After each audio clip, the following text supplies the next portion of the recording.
Come on in, come on in, come on in, come on in, come on in. Let's talk about it. Let's talk about it. How's everybody doing? Happy Thursday to everybody. Happy preview of Stanford to everybody. Big J, what's the word? Man. It's a surreal moment. I feel that at least. I hope in hindsight, it's not as surreal as it feels at this present moment. But man, this could be, one of the last times we get to match up with Stanford. We're gonna open up the talk. Let's talk about that because well, let me acknowledge this first. Let me say, John Kinsella. Good morning, everybody. Good morning, everybody. Good morning to everybody. Good morning to everybody. John Kinsella, thank you for everything, man. And you said here 3 things. You said when to win, and then number 2 is contagious improvement, no injuries, and I'll be happy to be a happy camper. Yes. See you boys at the game. Absolutely. Yes, I hope this team takes up John Walker's group mantra. Hey, no doubt about it, man. Hey, we appreciate everything, man. Appreciate everything that you're doing. So look, this is, believe it or not, most people, I think some think maybe Notre Dame, or some people think maybe Cal, UCLA, but Stanford is USC's longest time rival of all time, man. USC leads the series 64, 34, and 3 over Stanford. And this thing got established in 1905, which is crazy. Absolutely crazy, man. So look, I mean, this could, I don't know, this could possibly be the last time that these teams, I don't know, ever play. I mean, what you think, man? What's your thoughts on that? Well, if USC is such a traditional school, and we believe in that tradition. We believe in protecting the integrity of rivalries, of certain trademark staples of our season that we just, I don't know if we'll easily let that kind of fall by the wayside, even though we have this conference realignment. For those of you who are not very familiar with USC-Stanford rivalry, but this is called the Weekender. The Weekender is where, if it's a home game here in LA, all of the kids from NorCal drive down in like a caravan style, and they rent up all the hotels that are local. Essentially the venues around here, around LA, makes it accessible for those guys to come down here and camp out and just have this like very spirited tailgate where the farm and the Trojans, they're all just commingling, and vice versa. All the student athletes and students from USC will go down to Stanford, and it's just this big ordeal. It's like a very big traditional rivalry. So I don't know that we'll just give that away just because we're leaving the conference. But I do know this is that we get 3 out of conference games every year. So maybe we can always make Notre Dame one, which pretty much is already set in stone. Maybe we can make Stanford that another one of those always traditional out of conference games, so we don't have to lose that rivalry. We'll have to see how the powers that be, how they mix and match that stuff. But it does not make sense for us to kill the rivalry if we don't have to. That's just where I stand with that. And also, I think it'll cut down on the cross-country traveling and just make it a little bit more convenient and keep some of those storied traditions that we all have held for 100 years. And we need that. We still need that, I believe. Absolutely. The only thing I will say to that is that I kind of wonder, as far as Ohio State, I think they do a couple of maybe Kent States or even in Michigan. They play a couple of, I guess, sometimes like the SEC does. They play some of those teams that are just trying to pad their schedule, man. And now that the conference, now that you're going to Ohio State, all these big time teams, you kind of wonder, do you even want a team like that, an extra team like that? I mean, but yeah, you want the rival, but do you want just throwing it out there? Look, here's what I'll say. Stanford has only been down for the last few years. Right. For about 4 or 5 years.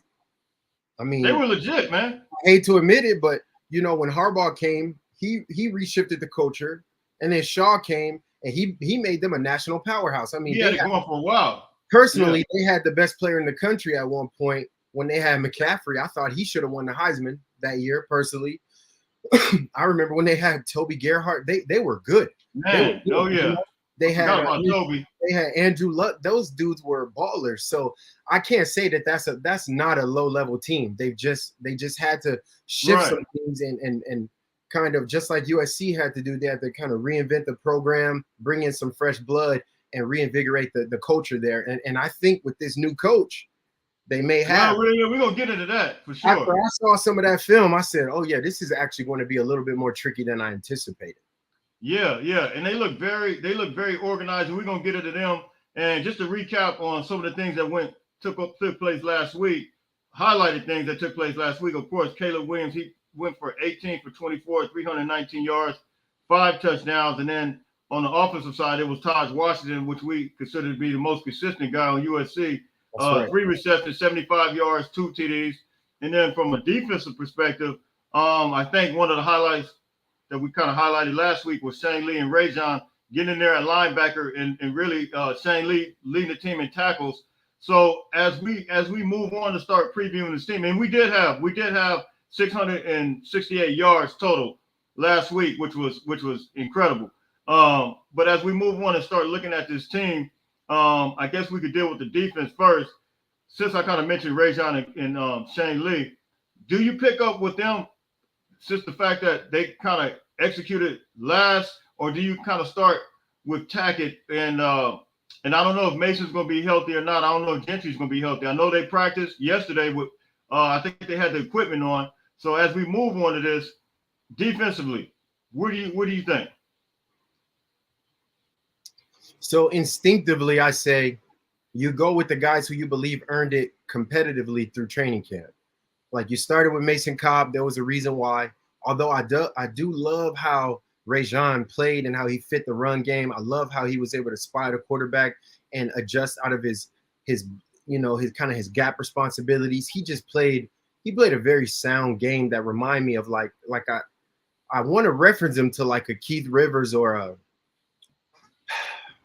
kind of like how Hayes Pillard used to play, where he would hit it hard, but then he was also athletic and shifty enough to adjust. Like when Sewell was there, he would blitz, but then come out and bounce out and make those plays. Like Deion Bailey, those hybrid type guys. I just love the way those dudes play, man.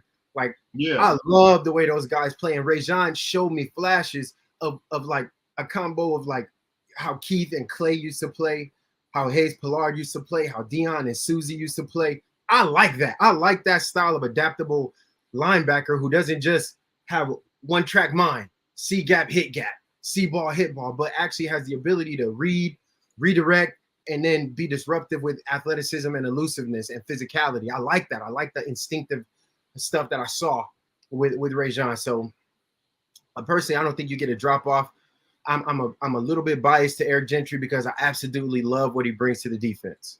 Absolutely. I believe that Eric Gentry is he's as just articulate as a defender as you can find because of so much what he can do. He has a massive wingspread. He covers the field laterally. He comes downhill. He affects the passing game. He does so much well. So I really would love to see. I would love to see Eric and Mason to begin with. I think Taggett has to sit out for the first half. I'm not certain, but I think he does because he got ejected in the first half. I'm not sure how that plays out. Somebody just texted me and told me that, because I asked that same question. They told me that I guess they thought he fulfilled his suspension. I guess because what part of it? I don't remember. Was it missed 90% of the game, the first quarter? Yeah, so I think he fulfilled that because I think you have to sit out a half. I could be wrong, but I think he might have fulfilled that. So yeah, there's no drop off, but especially because of the way Stanford's new offensive system goes. Have you noticed it? They do like 12 to 15 formations. Like that's what we're gonna talk about that. All right, we'll go. I want to deal with that because you guys already know last year the issues with us was the tight end. With the tight end and Stanford, we see him utilize this guy. It's the tight end, man. This guy is he was all over the place. He literally was up the sideline. And that's kind of the question I want to talk about. That's what I want to talk about as far as pieces. Do you see Jalen Smith in there, or do you see Christian Roland Wallace? When we're talking about a big body because we're gonna move on and start talking about this offense, Well, because they're a totally different offense from last year. well, they got that big wide receiver as well. They got a pretty, Humphreys, yeah, they got a pretty big. I think he had a touchdown last yeah, weekend. You know, he wasn't targeted a bunch, but when he was, he made good plays. So that's kind of like, okay.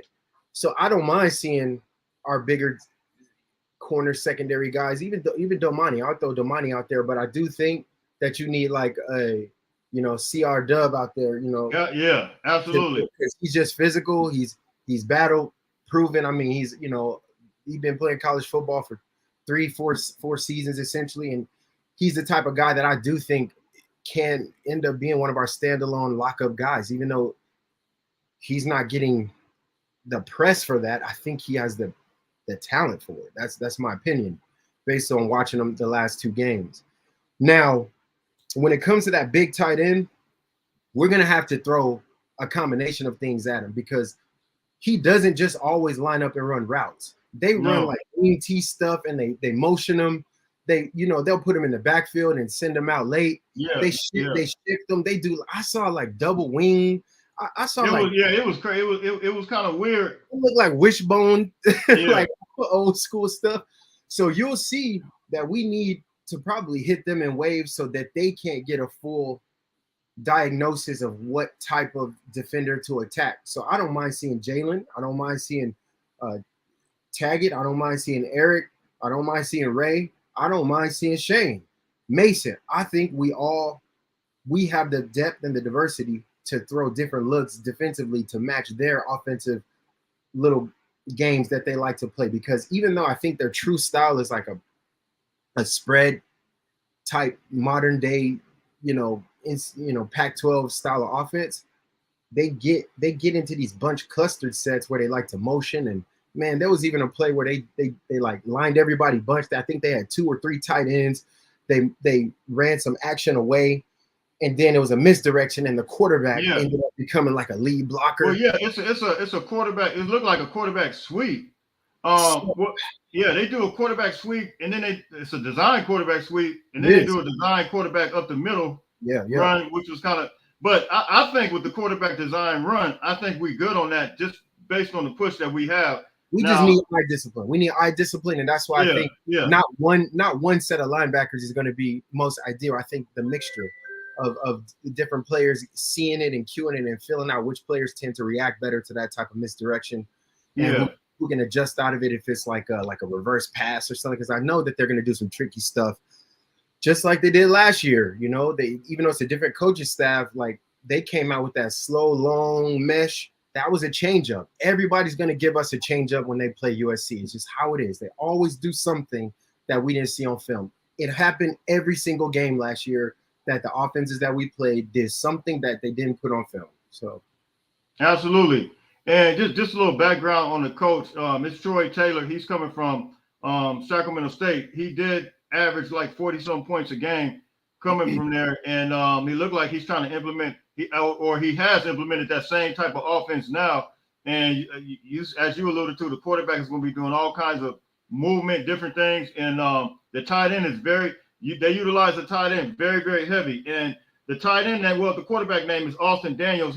Last week, he went 22 for 36, 249 yards, 2 TDs. He's very efficient. He doesn't make mistakes. No turnovers at all. Yes. And the tight end was Benjamin Yorsak. That was Daniel's favorite target. He had 9 passes, 138 yards. So they utilize the tight end like they use a receiver.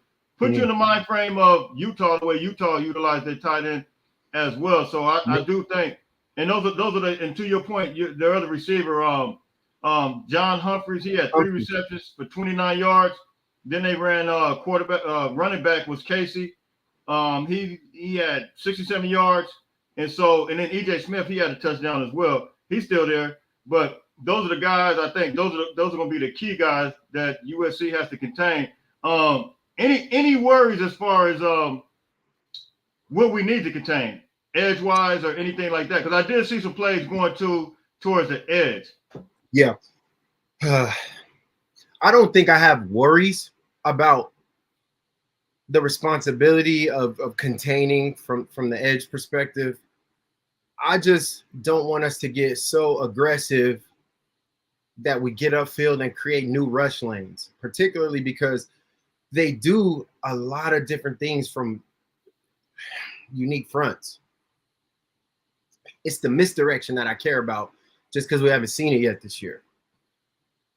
And it's all of the like quarterback design runs out of delayed action, where he has multiple options to either run pass or hand it off. Like he can run it, he can hand it off, or he can pass it. It's kind of like a triple option type potential that they have in that offensive set, because they'll start wide and then they'll shift and get bunched and cluttered. I just don't want us to lose our eyes and lose our concentration. That's really all I care about.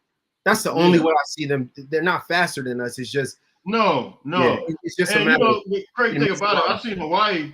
They were Hawaii was getting some crazy penetration at times though. And let me say this: Hawaii was in that game all the way to the fourth quarter, and things began to kind of separate. But Hawaii, of course, the week before they played against Vanderbilt. I think they played. They played against Vanderbilt, and I think it was somewhat of a game. But Hawaii showed a little fight. But I don't think, looking at the penetration that they had, and I'm just only imagining in my mind that the penetration that we could have, given that our defense right now is playing super strong right now. And by the way, those who hadn't seen, I did a video yesterday. Bear Alexander, he has the most right now. We know it's only 2 games. The most pressures right now on the quarterback, and that's based on PFF. They're grading right now. What's your thoughts on Bear and our line right now? Yeah. So interestingly, what Bear and Keon does every game, it's not going to show up on film. I'm sorry, on the stat line, but it does show up on the field, and it does show up on film, because they're getting so much. They're collapsing the line so much. They're creating new line of scrimmage so much. They're creating so much, penetration and violence, disruption, and it just interferes with the timing of an offensive structure. But it's not going to show up because they force everything to bounce, and which right. I think as a team we do play very well laterally. We play well side to side. We got good team speed, good pursuit. It's just a matter of making the play when we get there. That's the only questionable things has shown up is. We're in position, but do we actually make the play? Do we make the tackle? Do we dive? Do we lunge? Or do we hold firm and allow the troops to rally, etc., or fight so violently that we create a holding penalty because we're playing with such urgency and strain, right? So between our 2 interior D linemen who have been starting, man, we really do have the potential to be. Those 2 both, I think, have All-American potential if they could continue to be so disruptive, because they have 8 quarterback pressures this early in the season is very good, because I know first rounders that are D tackles and nose tackles that get 13 to 16 pressures in a season, and they're going in the first 2 rounds, and they only had 30 tackles and 2 sacks, but it was just the pure violence that they brought that makes a defensive coordinator say yes. He's not getting the tackles and the stats. That's because he's creating so much violence that everything's bouncing away, and we can funnel things and trap the running back and the quarterback based on how aggressive this guy's getting upfield. So yeah, man, he's jumping off the tape, and he's better than advertised. Yeah, and that's when I did the video yesterday, a lot of people, some made comments and said, well, he's not getting sacks. And to your point, I see the penetration. I see him driving the offensive lineman back. Oh, yeah. And I don't know what everybody else is seeing, but I clearly see it. PFF clearly sees it. And, they always say the proof is in the pudding. This guy is literally, and I think it's creating, and Jalen Smith, he made a statement in one of the interviews and said, look, man, he's creating things for us. Now we're able to get in there and make, some big time tackles. And I think Bear is, he's really setting a trend, man. And I think a lot of guys are going to follow some of the things that he's doing right now, man. Let's think about it this way real quick. Last season, by my recollection, there was over 30 plays throughout the whole season where we got absolutely sliced open with a simple run straight up the A or B gap. Yeah. I mean, the running back. Up the middle, all the way up the middle, man. Just boom. So we have not been hit up the middle, period. We have not So that's what helps overall team speed is when, from a defensive standpoint, when the lineman, the old lineman can't just push and create a hole where the running back or the quarterback can go straight. The fastest way to anything is in a straight line. And we got hurt. Tulane, we were getting killed up the middle. Period. Boom. I mean, the lanes were so big. I'm so confident. I'm so confident right now. I feel like we can really stop the run. I'm confident. Just gotta stay healthy. We gotta stay healthy, and we can't get to it. Like, my issue is we just can't get bored. Like, our D linemen just can't get bored from not making plays. Like a guy like Bear, I don't want him to feel like non-productive because he's not getting tackles or sacks. I want him to believe in the process and know that his gameplay is facilitating opportunities for everyone else because he's penetrating so much that the ball is bouncing and it's allowing us to rally and scrape and get him on the edge before it gets to that second level. And that's what Mike Patterson used to do. Sean Cody used to do. That's what Cedric Ellis used to do. Lawan Ramsey. I'm thinking of all the really great guys that we had that played in the middle when I was there, right? And many more. So Jarrell Casey, like those dudes. And so we're starting to get that really aggressive, you're not running up the middle. And I like that.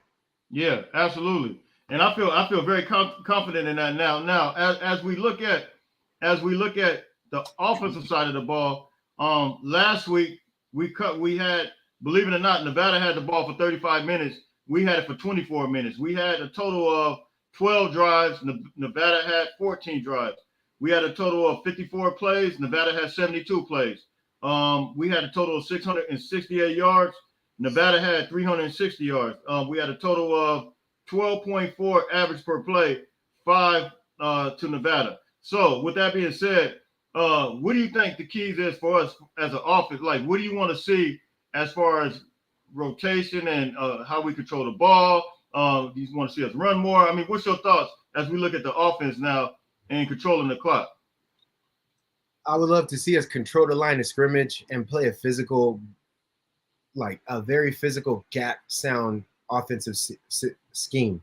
We're not going to get, well, just because of the new rules and how the clock keeps running on first downs, all this stuff. I really don't like that, man. No, I think I've seen Lane Kiffin make a comment about that too. Yeah, it's not. No one asked for that. NCAA. No one asked for that. No, there was not one complaint that we wanted the game to go so much faster. It's killing offensive possessions. It's killing offensive schemes, but it is what it is for this season. So no use crying over spilled milk. It just reinforces the fact that we have to have great clock management with our offense. So I do want to see us take a more methodical down the field type of approach and punish their defense, right? With scheme and physical play. And I mean, maybe we could score, a little less fast from time to time to give our defenders a blow. But I do want to see us control, and I think we should be able to rush for over 250 and pass for, again, 300 to 400. That's my belief. Absolutely. On the defensive side, they got a guy that's pretty active. He's an edge rusher out of California. His name is David Bailey, man. Have you seen him move around? I mean, as far as I see, he's the best defender that they have, and he's probably the most active guy. I can't recall him like popping out where I'm like, oh man, he's a force. Yeah, so I'm sure he's good. I don't recall seeing him jump out that made me feel like he was that much of a threat. Yeah. So I mean, from a defensive perspective, from what you've seen, how they, the success that Hawaii's had. I mean, Hawaii's not just no sorry team. I mean, they're a team that absolutely moved the ball. They did move it at times. He did throw it downfield at times. What's your thoughts overall as a defense, the way they position themselves, and how do you think we can exploit that? From our offensive perspective? From our offensive perspective. Yeah, I don't think that they have any corners that can match up with any one of our wide receivers. At all. No.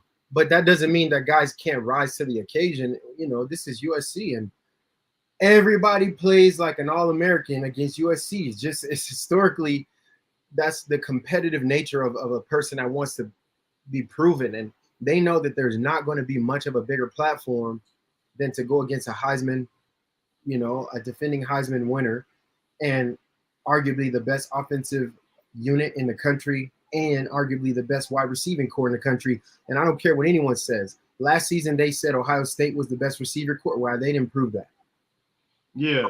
We have proven that we are definitively the #1 receiving core in the country, from our freshmen all the way to our veterans. And that's just a statistical fact. I know we have one extra game, but if you match game 1 versus game 1 in week 1, there's no comps. There's just no comps. And I don't disrespect any receivers from any other teams, but I'm willing to say Florida State's receiving core is better than Oh yeah, better no than doubt. They got the guy from the transfer from Michigan State. He's a baller.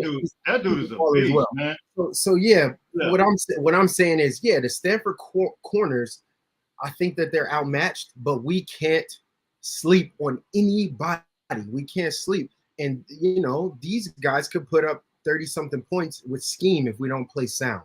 And 30-something points in a game where we're probably going to have a couple less possessions than we're accustomed to really makes a difference. Not only that, it makes but a difference. Yeah, it makes a huge difference because they can drain the clock. They can squeeze the clock. The way their offense is, man. It's the way their offense is. They can. Exactly. Yeah. Mm-hmm. Yeah. Exactly. So that's why I feel like special teams has to be that X factor and a contributing force to putting points on the board in the kicking game and the return game. And also, we can't let them get extra points with their special teams unit, period. Yeah. You know, the last weekend we didn't get challenged much, but this weekend I believe we do because we have a more sound unit that we're playing against. I don't know if they have the linebacker play that can match with our running backs consistently either, but that's just what I saw from 1 week. I mean, we only saw one game, right? They have a 2-game sample size on us, and we just saw them play a Hawaii team that didn't really have the strongest defensive or offensive unit. So I don't know. It's tough. Yeah. I do think we can beat these guys by 24 to 30 points if we just play sound and control the clock. Yeah, we'll get a prediction here in a second. Oscar says Bailey is a beast and he's going to be a problem on Saturday. You know, Oscar, I don't know, J-Walk, you said you really didn't see him. I think Bailey's really the only guy that they got that's just kind of like that as far as just, you know, somebody that stood out to me. That was the guy. Somebody asked me this question, is he related to Deion Bailey? I don't know. That question is up here somewhere. But do you know if he's related to Deion Bailey? No clue. I spoke to Deion I was hanging out with Deion last weekend at the game, and he didn't make any mention of it, so I'm not certain. Yeah. But Deion is, man, I love Deion Bailey, man. That's, y'all don't know, man. We got a super great history, and I just love him. He's Lakewood High School. I used to coach at Lakewood High School, and I just love him. You know, when he was a student there, I would come and do some stuff with the kids, and to see what he did at USC is, I just love Deion Bailey, man. Absolutely. And Alberto, he says Bailey will definitely try to be opposite side of Monheim. Now, let real quick, those who haven't heard, I'm sure everybody's heard by now. Gino Canonez, he's out of there, and you know, now I don't know what the projected. Well, he was a backup. It wasn't like he was an actual starter. Gino was a starter, man. I think they had him. I think they had him as the backup center and the backup guard. But you know, you hate to hear somebody like that. You know, his dad coming from Hawaii, man, came to visit him, man, and he worked so hard. And coincidentally, Lincoln Riley did say, I believe he's coming back next year. Thank God for that. But you hate to see that guy go out early.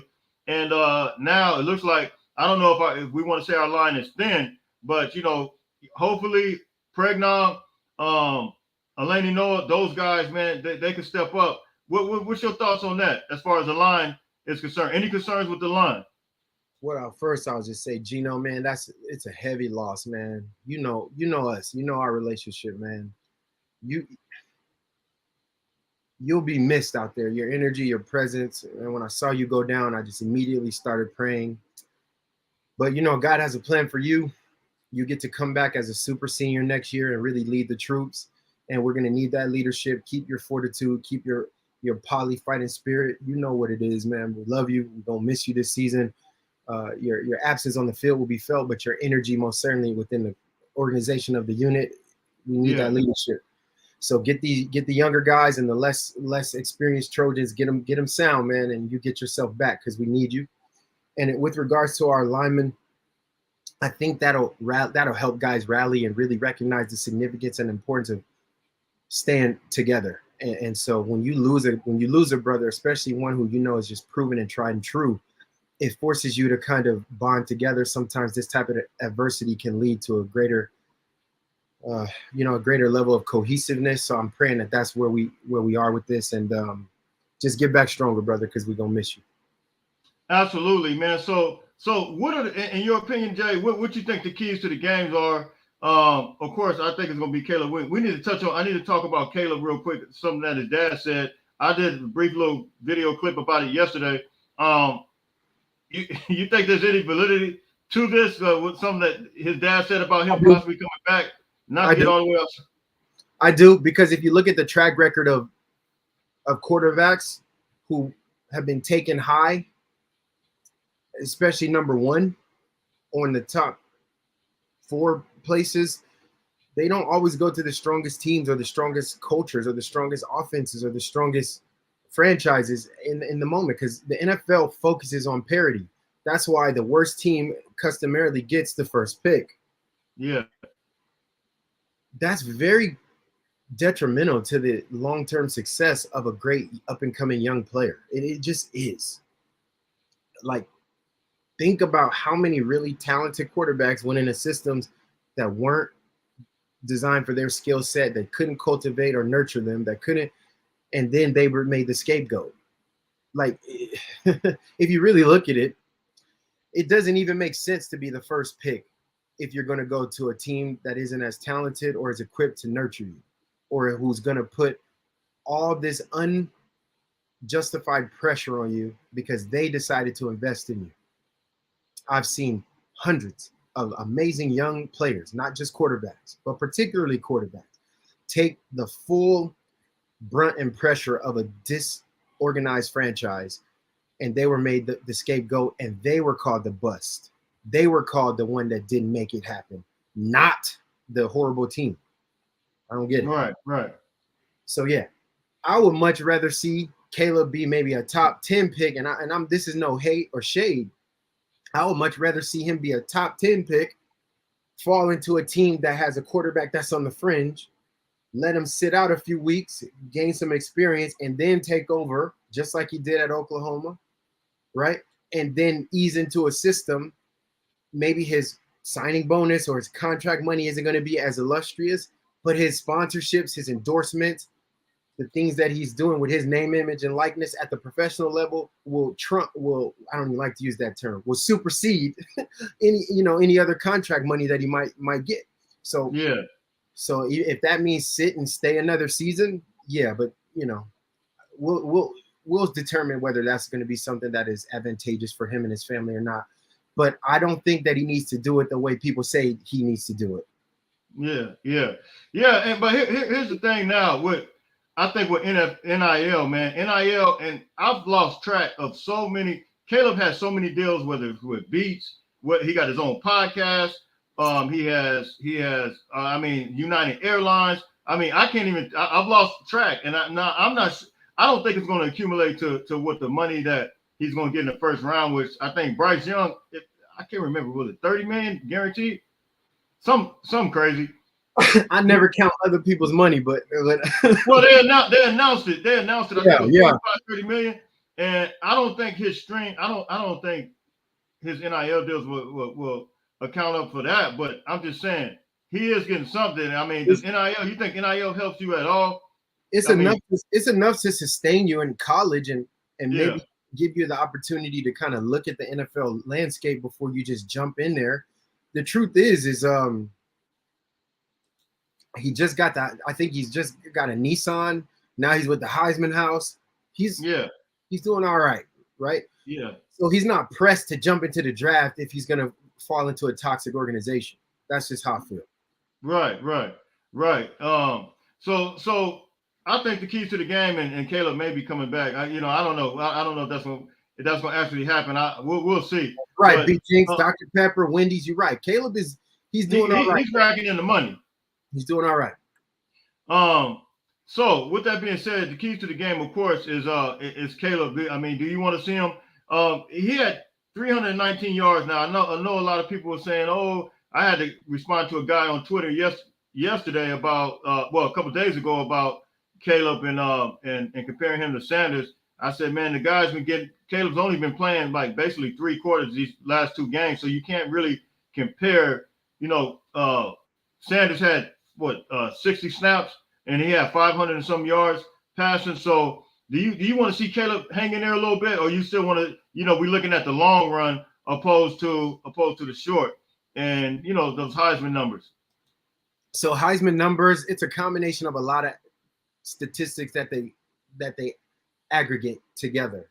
It's more so, it's not just about total yards, it's not just about total touchdowns, but it's about game management and efficiency and big time plays and marquee matchups and critical moments in the game.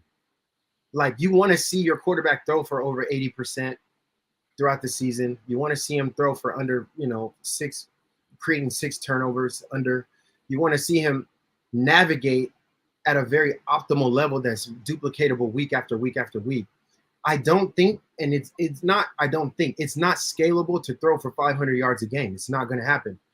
And if you do throw for 500 yards a game, be prepared to have a very high turnover margin, right? And not just saying against Shedeur, because I think Shedeur is absolutely incredible. Like, I love everything about his game. Since I saw him in high school as a junior, when they started showing his feed, I've been a fan. Absolutely. And he's been doing this since he was in 10th grade. Don't let this. It shocked you guys. But for those of you who are in the culture, it didn't shock me. It shocked so many people because it's a culture. You remember? I told you. I think I sent it to you. You guys remember? And they laughed at me. I did a video and I said Lincoln Riley's following the blueprint. Well, excuse me. Deion Sanders is following the blueprint of Lincoln Riley. Everybody said, "Oh, he thinks that." Hey, you got to look at the pieces that they had, man. To your point, man. You got to look at it. You can't get lost in the sauce of what you think. You got to look at these guys' abilities. That guy was a 4-star prospect when he came out of high school. Without a doubt. Not only that, but he's always had composure, confidence, and command of the game. Those are 3 C's that you need: composure, confidence, command of the game. And he has that. And you marry that with a great coaching staff, with some great players who you can put around you, and you're going to do well. Now, he's probably going to have a lot of turnovers. Not because he creates them, but just because that is the nature of the Pac-12 level of play. If you throw the ball for 40 times a game, yeah, man, not only are you going to eventually get fatigued, but you're also going to... That's not sustainable. But people are going to start to understand your patterns more, right? You want to do less to get more.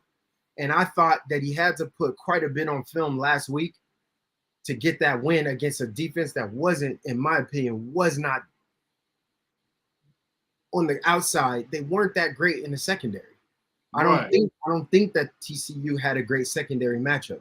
Now, it's arguable or debatable that they're better or worse than the teams that in the Pac-12, but we'll see. I just know to have to throw the ball that many times can be very, very taxing and put a lot of strain on a young quarterback in a conference for the first time. And just the way the ball bounces, like tip balls, receivers, things happen. So I would much rather see my quarterback throw the ball for under 25 to 30 times, throw for 300. So you're comfortable with where he's at right now with the 300? I am, because wear and tear is real. Wear and tear is real, and you don't want to put on film what you don't have to put on film. That's what I'm saying. Right. 18 for 24, 319 yards, 5 TDs, and look, I think if he has that performance, I think we can still win the game with that performance that he had last week. He threw 5 TDs. He was still slinging it and gave other guys opportunity to do their thing. He's averaging 4.5 touchdowns a game. I don't know. Yeah. He's throwing, passing, right? With Right. under 6, 7 incompletions a game. That's legendary if you continue that trajectory. Absolutely. Best quarterback in USC history? That's a question. Without a doubt. Without a doubt. And I have to say that because of the dual threat and the era that he plays in, where you have to throw the ball in this generation to win.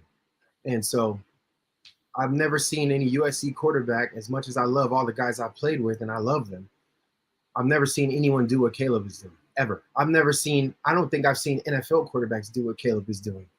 Yeah. Commanding the offense, controlling the offense. I mean, he really is, man. It almost looks like he can do it with his eyes closed. I mean, let's hope he doesn't have to. So yeah. Right.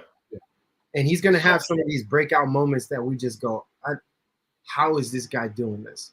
He may have some 6, 7 touchdown games this season. Yeah. Well, I mean, yeah, we want to hopefully that's an incredible game. Hopefully he don't have to have a 7 touchdown game. I mean, that means that he had to really just go all out gunslinging, man, and just, like Shedeur. I think if Shedeur wasn't in there last week at all, I mean, he had to take those 60 passes, 60 attempts, because if not, it was a shootout between them and Colorado. Yeah. But I pray that Caleb, we don't have to do that, because we did have to do that in the Utah game. Well, we have a stronger running game than them at this point in the season. Big time. Brian, hold on, Jaywalk. He got to get a natty. Yeah, he do got to get a natty. Here's what I'll say. Can I say something about the natty? Can I say something about the natty, please? The national championship. Listen, man, I played in a natty. And I could arguably say we deserve to win the game that we lost. But there are factors and sources and powers that be that can control how the ball bounces in a game. Yeah, so, that's a whole nother. Yeah, that's so a whole nother. I'm not going to dive into that with that level of If it was you maintain that for a while though, because I mean, I remember last year we talked about that, and man, I heard Lindell talking about some stuff the other day. Did I send that to you? He was talking about some stuff the other day, man. He was talking about different games. He wasn't talking about USC. He was just talking about NFL, different games, and yeah.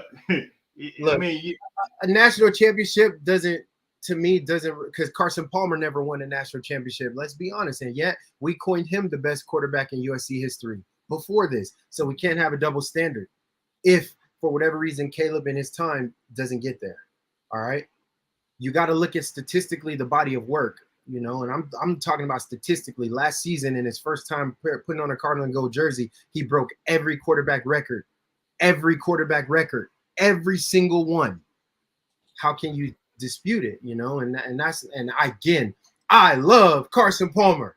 I love Matt Leinart. I was a huge Rodney Peete fan, and so many guys before them, but they haven't done what Caleb's done. Yeah. Caleb is next level, man. And I like this comment here, and I totally agree. We take CW for granted. People think that throw the singer that wasn't routine, man. This guy, everything is done off instincts with this guy, man. And he has that it factor, and to your point, man, you in and out. He's out and in and out. He's, sometimes to the point to where it gets scary, but at the end of the day, you realize that that's his game. If you take that away, that's what makes Caleb, man. If you take all of that moving around, in and out stuff, crossing our fingers and almost being like, man, Caleb, will you just get out? But that's the way he plays the game. He plays on the edge. That's what it is. He plays on the edge, and he gives us that advantage, though, just because he does stuff at the last minute. And I mean, literally at the last minute before he either goes out of bounds or get ready to look like he's going to take a hit. Caleb, his instincts is like that. So, absolutely, USC football. Let's talk about how if USC gives up 42 points, the D sucks and Riley doesn't care about D, but Colorado gives up. No doubt about it, man. Nobody talked about that last week, but I guarantee you, if it was us, they would. And let me tell you, TCU lost a lot of players last year, and for them to give up those 42 points, and nobody says nothing about it, I totally agree with you, man. Anything you want to say on that, Jaywalk? It is. Yeah. Now that's a double standard. Yeah, but unequals will get treated unequally. So Yeah. we are a blue blood. We're in the top echelon. So we're going to be graded on a harder scale. And at this point, we shouldn't even complain or argue about it at this point. We just got to know that we have to do it superior than everyone, period. And so that's just what it is, you know. And every game is going every single game is going to be like that. I but mean, you can't expect, in the Pac-12, you can't expect to keep teams under 28 points.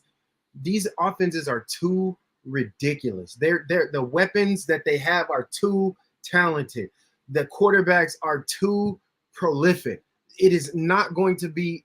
It is it's unfeasible. And if these offenses were in these other conferences, they would be giving up the same amount of points. So I don't want to hear it. Pac-12 is right now, without argument, the strongest conference in the country on paper. Absolutely. With the most offensive productivity. There is no conference that has put up as much offensive productivity in the first week across the board, or put up the most points in any conference combined. The Pac-12 has scored the most points. It's clear.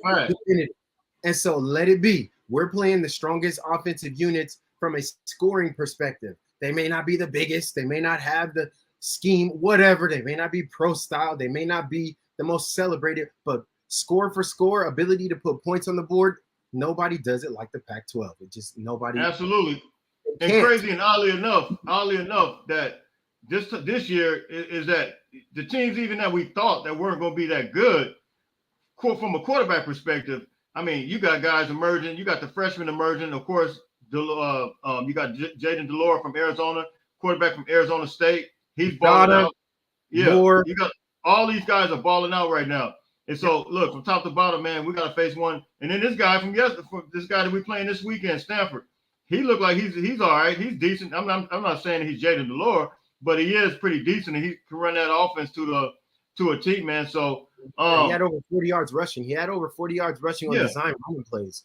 Absolutely. Dangerous. That's dangerous, because if those 40 yards come on 3rd and short, or 4th and 1, 4th and 2, and he keeps getting those first downs, that's how you beat a team like we have. I'll be honest. Yeah. That's how you beat us. We just got to know.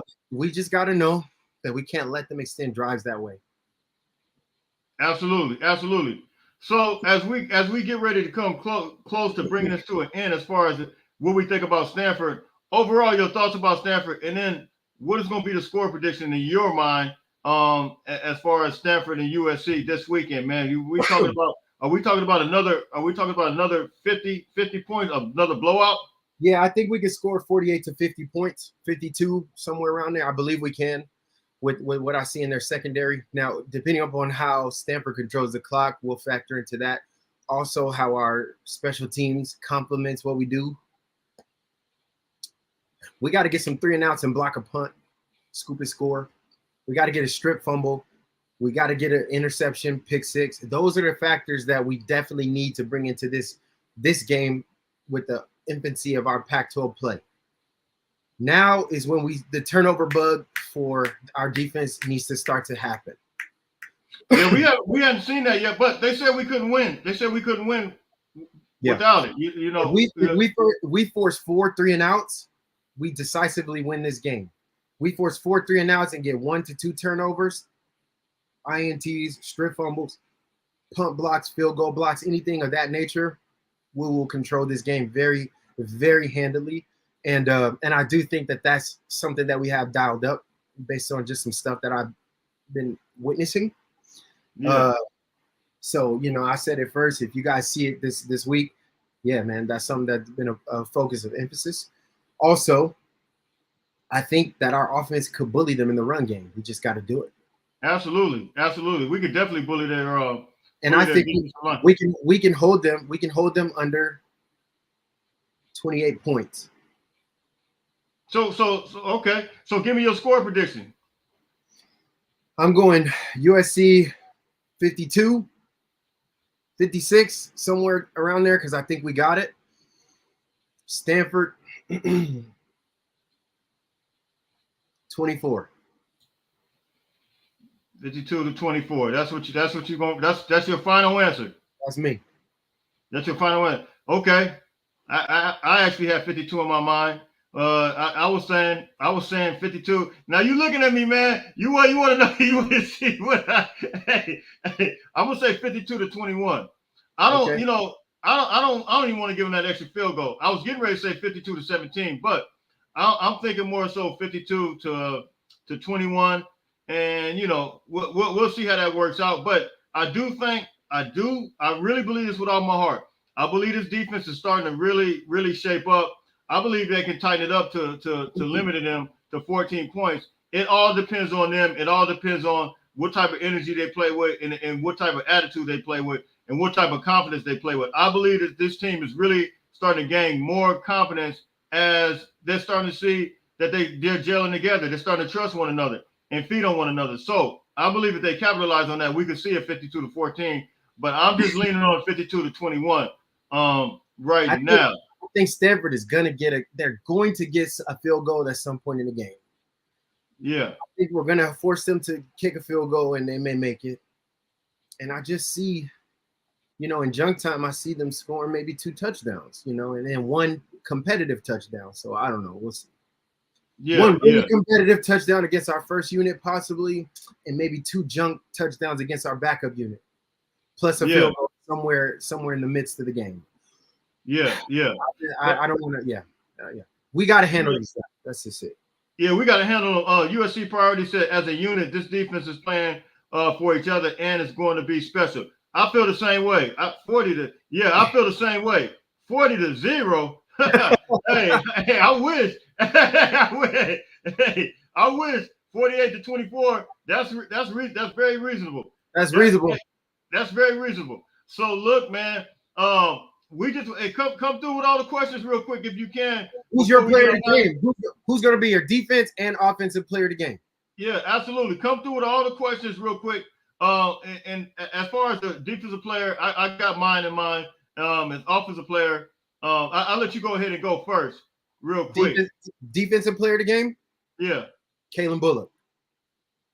Hey, Kalen Bullock. What's your reasoning behind that? I got a little win instinct. You know what I mean? It's a little winning instinct. So I got you. No, the reason I asked is it because you think that they're gonna be throwing it quite a bit, that where it's gonna give Caleb with that tight end. They're gonna try him with that tight end, and I believe he's gonna make them pay for it. They are gonna try it with the tight end. But my thing is, I wonder if that nickelback is gonna be there more so. If we're gonna see Jalen or we're gonna see. That's why I think Jalen's gonna tip it up. And it's gonna be over the top, and Caleb, you gonna give me that. I think I'm gonna go. And for my defense, I think I'm gonna go again, just because he has, and we've seen that the first game. He has been getting to the quarterback multiple times. Should have had a sack the first game. Ended up having one the second game. I'm still gonna go with Jamil Muhammad, just because the way he's coming off that edge, man. I think that dude is gonna really. He's already exploded. But I think he's going to explode again in a game like this. He can really disrupt some of those little sweeps, those quarterback sweeps, all that stuff that's going to the edge. If they play it right, Jamil Muhammad can really disrupt that situation right there. What you think? I do. I think you're right. Yeah. So I'm gonna go with Jamil. I'm gonna go with Jamil Muhammad. Who's your offensive player of the game? Man, I thought you were supposed to go first. Oh, I'm gonna go. Okay. All right. Here's what I'm going to say. But Austin Jones. Whoa. I think Austin is they gonna feed him and he's gonna terrorize his former team. The crazy thing about that is Marshawn, he got a lot more. He did it up the middle with the pass. He did it with the run. He showed a little more. I'm really wondering the way they did that, because Austin seen limited catches. Limited carries last week. I can't remember how many touches he had. He had limited. When I'm saying limited, I don't know. I think he had 3. Yeah, him and Barlow might have had about the same touches. Barlow had a nice little run, by the way, but I kind of wonder if they're trying to establish the way they did with Marshawn last week. It seemed like they were establishing And then of course, Jones Joyner came in there and he absolutely balled out last week as well, man. Yeah, honorable mention. I totally agree with that. Bear, Yeah, so from an offensive perspective, man, I think it's going to be another receiver, man. I'm gonna go with another receiver. I want to say two. It's kind of hard not to pick two, but I want to say I'm gonna go with Taj again because I don't know how this dude be getting open. This guy be getting open out of he does it. I don't know. Him and Caleb kind of have that last minute get open for him, and Caleb throws it at the last minute with him. I'm gonna say Taj, man, because you can't go wrong with him. You can't go wrong. That's why I chose. You can't go wrong with Taj. You can't go wrong with Brendan Rice, nor can you go wrong with Mario. And Mario's due for a breakout game. Rio is due for a breakout game. I just have an inclination with the limited action that Austin got. I just think that he's going to be locked in, and his coaches respect that he's playing his former team. Yeah, and and I would hate to, I would hate to have him not have a lot of carries, and that is his former team. He transferred from there. I know. I heard him on another situation. They were talking about that, but I don't know. Marshawn seems like that guy, man. Marshawn very much is, but it's just something different when you're playing against your former op. You got to show him some love. Right. You got to show some love. Hey, right. DM49, DMI, 49ers all day. Man, you lost in Alfredo spot. Now, I be talking to him all the time, man, so I can talk to Hey, y'all know big bro USCJ be lost in the sauce with them name pronunciations. No, well, he changed his name. No, hey, this is my guy right here. He changed his name. It used to be DM49. But look, man, if it said DM, hey, man, you already know, man. Hey, I'll be getting all the names wrong, man. Hey, forgive me for everybody in advance. Forgive me in advance because I will call your name the wrong thing. I'm sorry. I apologize right now. But this is my man, DM49. Hey, man, USC party, no plays for over 30 yards. I agree. No plays for over 30 yards, and offense should have 200 yards rushing. Amen. Amen. Cliff, what's going on? Hey, what's up, man? Everything is good. Hey, so look, man, we just wanted to tap in and just give you guys a brief. I'm sick of TV commentators, podcasts, people talking about they're not watching the games. Who was that? It was J-Walk. Did you send that to me? It was somebody, man. I'm not even gonna call his name out. I know that. That's my guy. And I love him, man. That is, I absolutely loved him when he played. But Shady McCoy, man, my God, he was lost in the sauce. He talked about, he said about Colorado, USC gonna be a win. Oregon State's gonna be a win. I don't even know if he realized how good Oregon State is. That was kind of crazy. Yeah, they're talking crazy. Yeah, you could tell he hasn't been watching Pac-12 football like that. No, they just kind of they just listen to what everybody else is saying. He's looking at the jersey brand. Yeah, absolutely. That wasn't even. But anyway, USC has been hush hush. Yeah, I seen him on the sideline, no jersey on. I'm not sure I'm still trying to figure out what's going on with Anthony Lucas too. Did you hear anything about him, Jay? No, but I'm pretty sure I know what it was. I'm not gonna speak on it. Yeah. So 55 to Herman, thank you, to 30. I mean, I don't want to give up 30 points to them. I really don't. Yeah, I don't want to give up that many, but it wouldn't shock me, right? It wouldn't shock me if that was because it's a competitive, ancient rivalry. So yeah. So look, man, hey, we'll holler at everybody, man. We just wanted to tap in. Of course, after the game, it'll be an instant analysis. Then we'll come back on Sunday. But look, we just wanted to tap in and make sure we get all these. I won't be surprised if Colorado loses to Nebraska. Get all these questions that are coming in. Quick, make sure you guys like, subscribe, share the channel, share the page, set your notifications up. Make sure you know what's going on for when we pop on. Let's get this thing jumped off this season. Let's get USCJ's channel to 5K subs and subscriptions. We can do it, but we need you guys. We need you guys to share it with your loved ones. Absolutely, man. So look, we appreciate everybody, man. We look forward to this game this weekend. J-Walk, as usual, man, you always put your spin and your twist on it. And thank you, man. And until later on, everybody shout out. Yeah, I want to. Same here. Until later on, listen, everybody stay blessed, man. You guys already know I'll come back tomorrow with some information. But until later on, everybody stay blessed. Continue to fight on, fight on, fight on. Much love to you guys.